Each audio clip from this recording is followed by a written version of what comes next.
Ilang mga mambabatas at tiwalang hindi magagawang sirain ng sinuman ang integridad ng hatol ng Bayan 2025. Inihayag yan ng ilang senador matapos ang matagumpay na mag-aresto sa isang Chinese national na nahulihan ng gamit sa pangangalap na impormasyon malapit sa COMELEC. Si Daniel Badalasta sa sentro ng balita.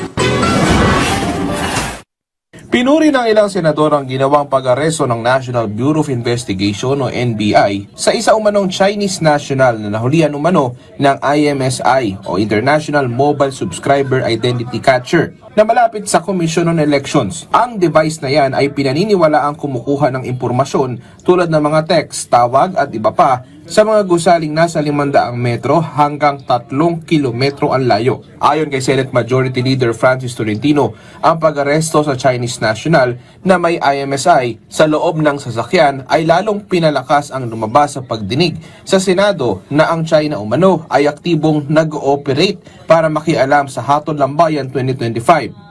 Naniniwala ang senador na sa pagtutulungan ng pamahalaan, intelligence community at ng taong bayan anumang masamang balak para makompromiso ang integridad at demokratikong proseso ay hindi magtatagumpay. Lahat po ng mga nangyari na inilabas ko nung nakaraang linggo, submersible drones, arrest of Chinese spies in El Grande, Subic, San Antonio Village, Makati, Palawan, the troll farm base in Makati, up to the recent arrest made yesterday right in front of the COMELEC premises in Intramuros, are all interconnected.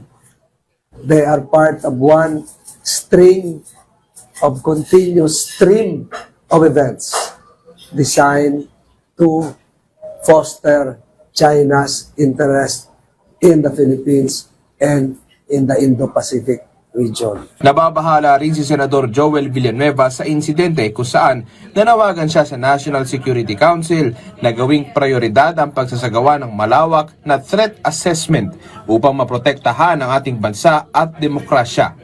Pagtitiyak naman ng COMELEC walang dapat ikabahala, wala rin daw election data sila sa main office. Wala rin anyang nakompromiso sa kanilang sistema matapos magsagawa ng test. Daniel Manalastas para sa Pambansang TV sa Bagong Pilipinas.